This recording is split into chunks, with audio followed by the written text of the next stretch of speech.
Hello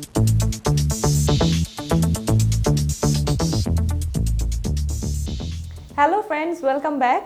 আমরা আজকে unit 3 থেকে লেসন 2 পড়ব এবং অলরেডি হয়তো তোমরা জানো এখানে একটা কবিতা আছে।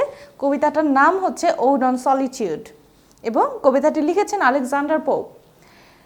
আলেকজান্ডার পোপ সম্পর্কে তোমরা কতটুকু জানি না, কিন্তু উনাকে গ্রেটেস্ট ইংলিশ পোয়েটসদের মধ্যে একজন বলে মনে করা হয় এবং উনার যে কারণে উনি বিখ্যাত তার মধ্যে একটা হচ্ছে যে উনি যে স্যাটারিক্যাল পোয়েট্রিগুলো করেছেন বা রম্য যে কবিতাগুলো লিখেছেন এটার জন্য উনি স্পেশালি বিখ্যাত।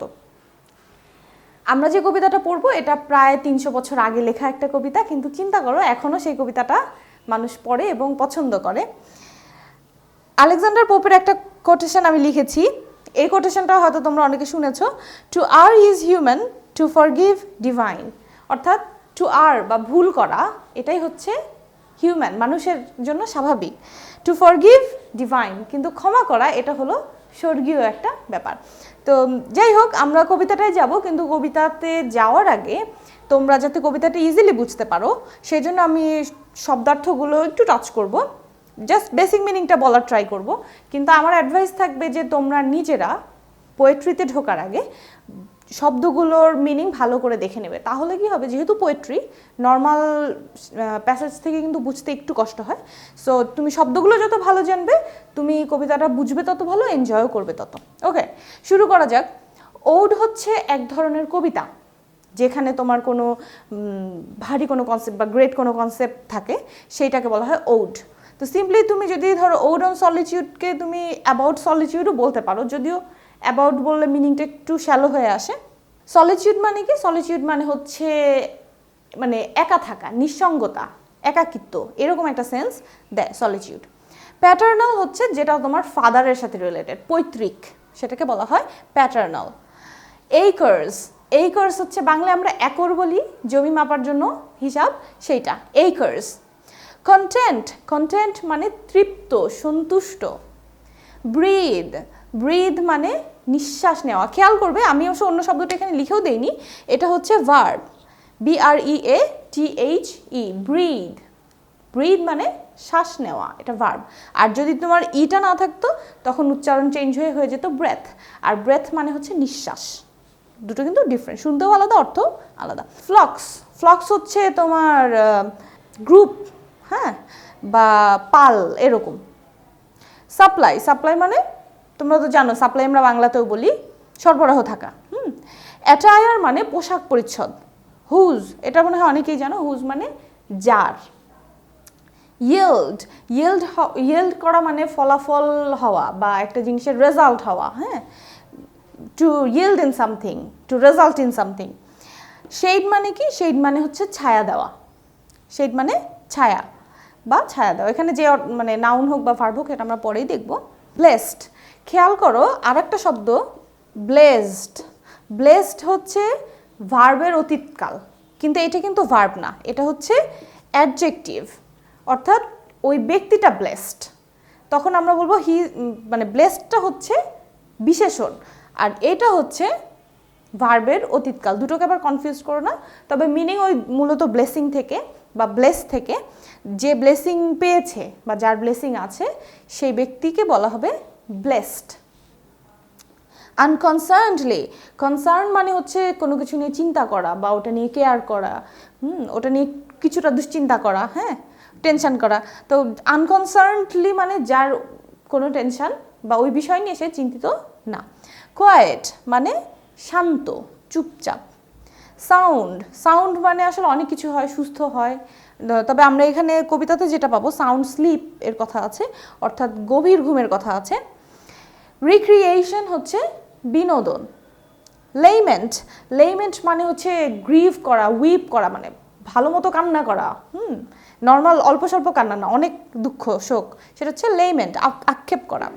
স্টাডি, এমনিতে তোমরা স্টাডি শব্দটার সাথে পরিচিত, তবে স্টাডিরও অনেক রকম মিনিং আছে। এইখানে আমরা যেটা পাবো সেটা হচ্ছে কোনো কিছু নিয়ে চিন্তা করা, অনুসন্ধিৎসু হওয়া, অনুসন্ধিৎসা, এরকম অর্থে এখানে স্টাডি শব্দটা ব্যবহার হয়েছে। সেটা নাউন না ভার্ব সেটা আমরা কবিতাতে গেলেই পাবো, অর্থ তখন ক্লিয়ার বুঝে যাবে। মেডিটেশন, মেডিটেশন কোথা থেকে এসেছে? Two meditate. মেডিটেট করা মানে হচ্ছে কোনো কিছু নিয়ে চিন্তা করা কোনো কিছু নিয়ে ডিপ চিন্তা করা, পন্ডার করা, থিঙ্কিং করা, হ্যাঁ, সেইটার থেকেই মেডিটেশন। মেডিটেশনের একটা সাধারণ বাংলা তোমরা সবাই হয়তো জানো, ধ্যান, আরও অন্যান্য মিনিংও আছে। এখন তাহলে কবিতাটায় যাওয়া যাক। Ode on Solitude by Alexander Pope. Happy the man whose wish and care a few paternal acres bound, content to breathe his native air in his own ground, whose herds with milk, whose fields with bread, whose flocks supply him with attire, whose trees in summer yield him shade in winter fire. Blessed who can unconcernedly find hours, days, and years slide soft away, in health of body, peace of mind, quiet by day. Sound sleep by night, study and ease, together mixed, sweet recreation, and innocence, which most does please, with meditation. Thus let me live, unseen, unknown, thus unlamented let me die. Steal from the world and not a stone tell where I lie. কবিতা পড়ে কি মনে হলো? যে কবি আসলে একা থাকতে চান, কবি সলিটিউড ভালোবাসছেন, সলিটিউডকে প্রেফার করছেন, এরকমই মনে হচ্ছে। কিন্তু কয়েকটা কোয়েশ্চেন আমরা আসলে রিলেট করতে পারি, যে আমরা হিউম্যান বিইং, কিন্তু আসলে কি একা থাকতে চাই আমরা? I don't think so. We want to share, we want to show off, we want to boast, we want to compete, right? আমরা অন্য মানুষের সাথে আমাদের জীবনটাকে ভাগাভাগি করতে চাই, শেয়ার করতে চাই, জানাতে চাই যে আমি কেমন আছি। আমরা কখনো কখনো দেখাতে ভালোবাসি, অহংকার করতে ভালোবাসি, প্রতিযোগিতাও করি আমরা। এটা হচ্ছে মানুষের ন্যাচারাল সেলফ। এবং কখনো কখনো আমরা চাই যে we want to prove our worth, যে আমি গুরুত্বপূর্ণ, আমি ভ্যালুয়েবল, এটা আমরা প্রমাণ করতে চাই। এবং সেই প্রমাণ করতে হলে তোমাকে কিন্তু আরেকটা মানুষের সাথে মিশতে হবে। The problem is, does it give us piece? এটা কি আমাদেরকে শান্তি দেয়? Does it make us happy? এটা কি আমাদেরকে হ্যাপি করে, সুখী করে? বরং দেখা যায় যখন তুমি কম্পিট শুরু করো বা শো অফ করতে চাও, এটা আসলে তোমার পিসকে নষ্ট করে দেয়, হ্যাপিনেসকে নষ্ট করে দেয়। কথা হচ্ছে যে কেন মানুষ এটা করে? অনেক রিজন থাকতে পারে, তবে বেসিক্যালি আমাদের লাইফে চলার জন্য অনেক কিছু করতে হয়, আমাদেরকে সারভাইভ করতে হয়, সেই জন্য আমরা মানুষের সাথে শেয়ার করি, সোশ্যালাইজ করি, এবং আমাদের অনেক রকম নিডস আছে, সেই নিডস ফুলফিল করি। কখনো কখনো আমাদের কিছু ডিজায়ার আছে, যেমন অহংকার যখন আমরা করি বা একটু শো অফ করি, এগুলো আমাদের ডিজায়ারের অংশ। এই যে কারণগুলোতে আমরা কি করি? মানুষের সাথে শেয়ার করি। এখন কবি হয়তো এটা চান না, তিনি হয়তো এই জিনিসগুলো অপছন্দ করেন, তিনি এগুলো থেকে দূরে থাকতে চান। কিন্তু সমস্যা হচ্ছে যে এই কমপ্লিকেশনস থেকে দূরে চলে গিয়ে খুব সিম্পলি লাইফ লিড করলে সেইটা কি তোমাকে পিস দেবে, বা এটা কি তোমার লাইফটাকে ওয়ার্থওয়াইল করবে? এরকম একটা প্রশ্নও থাকে। এবং এই কবিতা নিয়ে সবাই এই প্রশ্নটা করেন যে কবি কি তাহলে এসকেপিস্ট? তিনি কি এসকেপিজম ভালোবাসছেন? তিনি কি জীবনের দায়িত্ব থেকে পালাতে চাচ্ছেন? এই জটিলতাগুলোকে ভয় পাচ্ছেন কিনা, নাকি আসলে উনি সলিটিউডকে অন্য কোনো দৃষ্টিতে দেখছেন? সেইটা কিন্তু আমরা আজকে কবিতাতে দেখব। আর যখন কবি লিখেছিলেন সেইটার হিস্ট্রি, সেই সময় কবি আসলে কীরকম ফিল করেছিলেন, ওনার অবস্থা কী ছিল, কবিতাটার যে হিস্ট্রি, ওই টাইমে কবির যে হিস্ট্রি, সেটা আমরা কবিতার ব্যাখ্যার পরে একটু দেখব। সেই হিস্ট্রি জানলে তোমরা আরেকটু বেটার আইডিয়া পাবে যে কেন কবি এইরকমভাবে একাকিত্ব নিয়ে এইরকম একটা কবিতা লিখেছেন। Happy the man whose wish and care a few paternal acres bound. Happy the man, happy the man মানে সেই ম্যান হচ্ছে হ্যাপি, বা সেই মানুষই হলো হ্যাপি বা সুখী, হুজ, যার, উইশ অ্যান্ড কেয়ার, উইশ হচ্ছে ইচ্ছা বা মনের যে কামনা বাসনা, অ্যান্ড কেয়ার, কেয়ার বলতে কিন্তু তুমি তোমার কাছে যেটা ইম্পর্ট্যান্ট সেটাও বোঝায়, আবার এটাও বোঝায় যে তুমি যেই কয়টা জিনিসের দায়িত্বে আছো। Whose wish and care a few paternal acres bound, a few অল্প, একর্স কয়েক একর, অল্প কয়েক একর জমির মধ্যেই বাউন্ড সীমাবদ্ধ, সেই লোকই হলো হ্যাপি যার সমস্ত চিন্তা ভাবনা সব কিছু হলো এই কয়েক একর জমির মধ্যেই সীমাবদ্ধ। Content to breathe his native air in his own ground, content সে তৃপ্ত, টু ব্রিথ শ্বাস নিতে পেরে, হিজ নেটিভ এয়ার তার যে দেশের যে বাতাস সেইটার শ্বাস নিতে, ইন হিজ ওন গ্রাউন্ড সে যেই জমির মালিক সেইখানে সে যখন তার দেশের বাতাস দিয়ে নিঃশ্বাস নেয় এতেই সে তৃপ্ত। হুজ হার্ডস উইথ মিল্ক, যার পশু থেকে, হার্ডস থেকে সে মিল্ক পায়, দুধ পায়। হুজ ফিল্ডস উইথ ব্রেড, যে তার মাঠ থেকেই তার রুটির ব্যবস্থা করতে পারে। Whose flocks supply him with attire, তার ওই পশু থেকেই সে, তার পশুর যে ফ্লক্স সেখান থেকেই সে তার পোশাক পরিচ্ছদ ব্যবস্থা করতে পারে। জানো তো শীতের দেশে ভেড়ার লোম থেকে পোশাক বানানো হয় এরকম, বা চামড়া দিয়ে অনেক কিছু। Whose trees in summer yield him shade, এবং যার গাছ তাকে কি করে, গ্রীষ্মকালে ছায়া দেয়। আবার সেই গাছে কি করে, ইন উইন্টার, শীতে কি দেয়, ফায়ার দেয়, শীতকালে তাকে ওয়ার্মথ দেয়, আগুন জ্বালাতে সাহায্য করে। বেসিক অর্থ তোমরা বুঝে গেছো। অর্থাৎ এইখানে এমন একটা লোককে নিয়ে কথা হচ্ছে, যেই লোক হচ্ছে আদর্শ, যেইভাবে জীবনযাপন করলে আমরা হ্যাপি হতে পারবো, সুখী হতে পারবো। এই যে বলেছে না যে আ ফিউ প্যাটার্নাল একর্স বাউন্ড, অর্থাৎ সে ওই অল্প একটুখানি জমিতে সে বাস করে, ওখানেই সে কাজ করে। এই যে প্যাটার্নাল শব্দটা দেখো, এটা দিয়ে বোঝাচ্ছে যে এই ল্যান্ডটা, এই জমিটা সে ইনহেরিট করেছে, তার পৈতৃক সম্পত্তি সে পেয়েছে, অর্থাৎ এটার মালিকানা সম্পূর্ণই তার। এখানে কেউ তাকে ডিস্টার্ব করবে না, অন্য মানুষেরা তাকে কেউ কিছু বলতে আসবে না, সে শান্তি মতো নিজের মতো থাকতে পারবে। Content to breathe his native air, এখানে একটা সেন্স আসে যে সে তার যা আছে ঠিক সেটুকু নিয়ে সে সন্তুষ্ট, আরও চাই আরও চাই, এই জিনিসটা এখানে ফুটে ওঠে নাই। মনে হচ্ছে যে লোকটার যা আছে সেটুকু নিয়েই সে খুশি। এবং এইখানে দেখো তার এই যে মিল্ক, ব্রেড, তার পোশাক পরিচ্ছদ, এবং তার যে গরমকালে তার যে ছায়া দরকার, শীতকালে যে উষ্ণতা দরকার, সব কিছুর ব্যবস্থাই তার আছে। অর্থাৎ সে সেলফ সাফিসিয়েন্ট, আর একজনের উপর সে নির্ভরশীল নয়, আর একজনের কাছে তাকে সাহায্য চাইতে হচ্ছে না। তার ল্যান্ডটা ফার্মে পরিণত হয়েছে, তার জমিতে চাষবাস হয়, এবং সে মিল্ক পাচ্ছে, ড্রেসেস পাচ্ছে, এভরিথিং।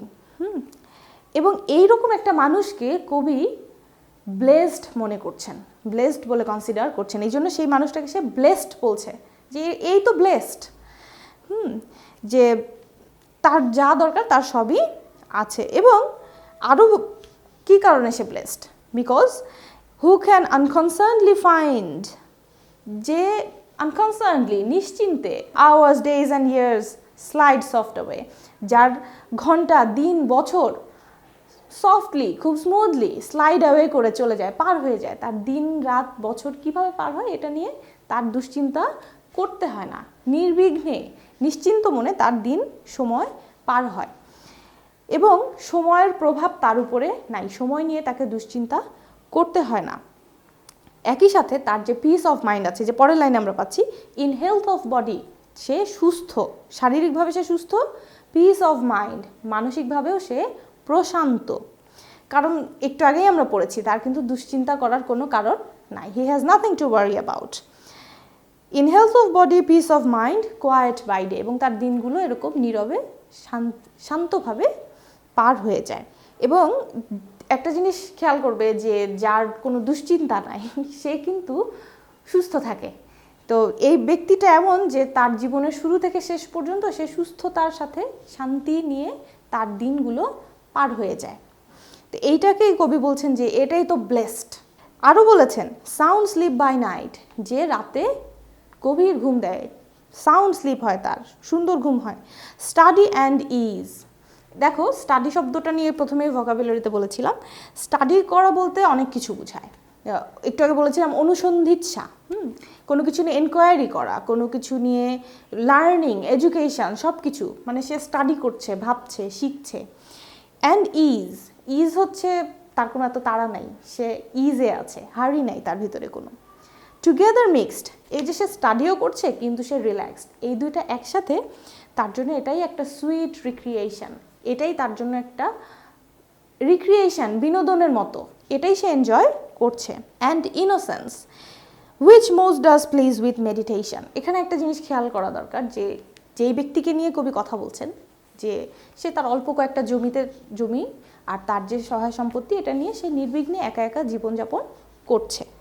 অর্থাৎ এই ব্যক্তি কিন্তু সমাজের যে অন্যান্য যুদ্ধ বিগ্রহ, তারপরে মন্দ কাজকর্ম থাকে, আমরা অনেক সময় এক মানুষ আরেক মানুষের ক্ষতি করে, কৌশল অবলম্বন করে, এসব থেকে সম্পূর্ণ সে মুক্ত, সে ইনোসেন্ট, ক্রাইম তাকে বা সিন তাকে টাচ করছে না, সে ইনোসেন্টভাবে জীবন কাটাচ্ছে। Which most does please with meditation, meditation শব্দটা নিয়ে একটু আগে কথা বলেছিলাম, যে টু মেডিটেট মানে হচ্ছে to think, two ponder, deeply চিন্তা করা, রিফ্লেক্ট করা, কন্টেমপ্লেট করা। মানে ব্যক্তিটা এমন যে সে যেমন সুখে জীবন কাটাচ্ছে, একই সাথে সে আবার মেডিটেশনও করছে, সে চিন্তা ভাবনা করছে, লাইফ নিয়ে সে ভাবছে। এবং তার এই যে ইনোসেন্স, এইটার সাথে যখন মেডিটেশনটা যোগ হয় তখন এই পুরো ব্যাপারটা প্লিজিং হয়ে ওঠে, তার জীবনটা কন্টেন্টমেন্টে ভরে ওঠে, বা এটাতে একজন মানুষ প্লিজ থাকতে পারে, সন্তুষ্ট বা তুষ্ট থাকতে পারে। এখানে একটা জিনিস মনে হয় যে একজন সাধারণ কৃষক যে সমাজের অন্যান্য বিষয় আশয় থেকে বিচ্ছিন্ন, এইরকম একটা মানুষকে আসলে আমরা খুব রেসপেক্টের চোখে দেখি না, অনেক সময় আমরা তাদেরকে লুক ডাউন আপন করি বা ছোট করে দেখি। এবং এটাও ঘটা সম্ভব যে যেই ব্যক্তিকে নিয়ে কবি এভাবে কথা বলছেন সেই ব্যক্তিও হয়তো নিজের এই সাধারণ জীবনকে এত বেশি অ্যাপ্রিসিয়েট করে না কবির মতো, কিন্তু কবি ফিল করছেন যে এটা এনভি করার মতো একটা জিনিস। হ্যাঁ, মানে তিনি ওটা পেতে চাইছেন যে আসলে ওই একলা জীবনটা অনেক বেশি লোভনীয়।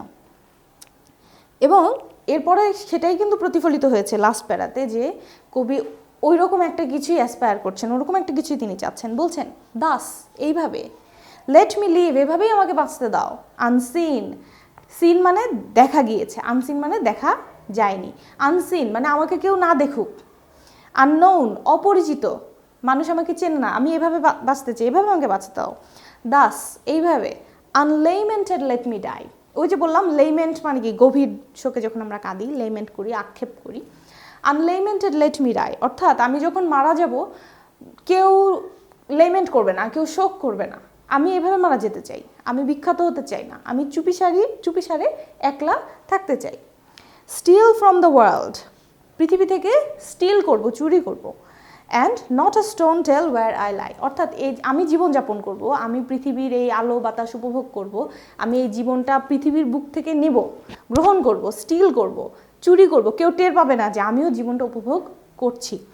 অ্যান্ড নট আ স্টোন টেল, এবং একটা পাথরও জানবে না ওয়্যার আই লাই, আমি যেখানে মারা যাব, আমি যেখানে শুয়ে থাকবো, সেটা একটা পাথরও জানবে না যে এই ব্যক্তি এখানে ঘুমিয়ে আছে বা এই ব্যক্তির কবর এইখানে। আচ্ছা, এইরকম কবিতা কেন লিখলেন আলেকজান্ডার পোপ? প্রথমেই বলেছিলাম যে হিস্ট্রি নিয়ে একটু কথা বলবো। এটা 1700 সালে লেখা এবং তখন তার বয়স মাত্র 12 বছর। মাত্র 12 বছর বয়সে কেন উনি এরকম চিন্তাভাবনা করলেন? আসলে উনারা ছিলেন ক্যাথলিক এবং ওই সময় ক্যাথলিকদের জন্য অনেক ধরনের রেস্ট্রিকশনস ছিল এবং উনার ফ্যামিলিকে ফোর্স করা হয়েছিল আরেক জায়গায় শিফট করতে, এবং শিফট করার পরে উনারা একটা ভিলেজে এসে থাকেন। ভিলেজের পাশেই ছিল একটা ফরেস্ট এবং ভিলেজটা মেইন যে ব্রিটিশ টাউনগুলো সেখান থেকে বেশ দূরে ছিল। তো এটাও ধারণা করা হয় যে ওখানকার যে ন্যাচারাল বিউটি সেটা দ্বারা যেমন তিনি ইন্সপায়ার্ড ছিলেন, একইভাবে সোসাইটি যেভাবে তাকে রিজেক্ট করেছে, যেভাবে তাকে ফোর্স করেছে, যেভাবে তাকে সলিটিউড বা কনফাইনমেন্টের দিকে ঠেলে দিয়েছে, সেটাও একটা রিজন উনার এই আন্ডারস্ট্যান্ডিংয়ের পেছনে। বা হতে পারে যে আসলে উনি কি খুব স্যাড ফিল করেছিলেন সেজন্য এটা লিখেছেন, নাকি আসলে উনি এটার ভেতরে কিছু শিখেছেন বা আমাদেরকে বলতে চেয়েছেন, এটাও আসলে ম্যাটার করে। তবে ক্যাথলিক হওয়ার কারণে যে শুধু উনাকে মুভ করতে হয়েছিল ওখানে তাই না, উনার পড়াশোনাও ওইখানে ফর্মাল এডুকেশন যেটা সেটা ওখানে থেমে যায়, কিন্তু উনি ওনার পড়াশোনা থামাননি। উনি নিজে সেলফ লার্নার হিসেবে নিজেকে নিজে এডুকেট করতে লাগলেন এবং ক্লাসিক্যাল পোয়েট্রি, ক্লাসিক্যাল যে লিটারেচার সেটা নিয়ে উনি পড়াশোনা করলেন। করার পরে ধীরে ধীরে তিনি কবি হয়ে উঠলেন এবং খুবই ভালো নামকরা কবিদের মধ্যে একজন, যার কবিতা আমরা এখনও পড়ি, সেই গ্রেটেস্ট পোয়েটদের মধ্যে একজন হয়ে যান আলেকজান্ডার পোপ। এবং বোঝাই যাচ্ছে যে উনি যখন সুপরিচিত হয়ে ওঠেন উনি কিন্তু সলিটিউডের মধ্যে বা কনফাইনমেন্টের মধ্যে, এক্সক্লুশনের মধ্যে কিন্তু উনি থাকতে পারেননি, উনাকে সোশ্যাল লাইফই লিড করতে হয়েছে। তোমাদের জন্য আমার প্রশ্ন যে what do you think that this poem is full of wisdom for us or not? And why do we seek to please everyone? কেন আমরা সবাইকে খুশি করতে চাই, প্লিজ করতে চাই? Why do we compromise? কেন আমরা কম্প্রোমাইজ করি, মাথা নিচু করি, মেনে নেই, নিজের ইচ্ছাকে বিসর্জন দেই? Why do we live unhappily? কেন আমরা অসুখীভাবে জীবন পার করে দেই? And lastly, why do we fear solitude? আমরা কিন্তু একাকিত্বকে ভয় পাই কেন? Why do we fear solitude when Alexander Pope didn't? তোমাদের কি মনে হয়? তোমাদের চিন্তাগুলো শেয়ার করো। আজকে এটুকুই, আবার দেখা হবে, বাই।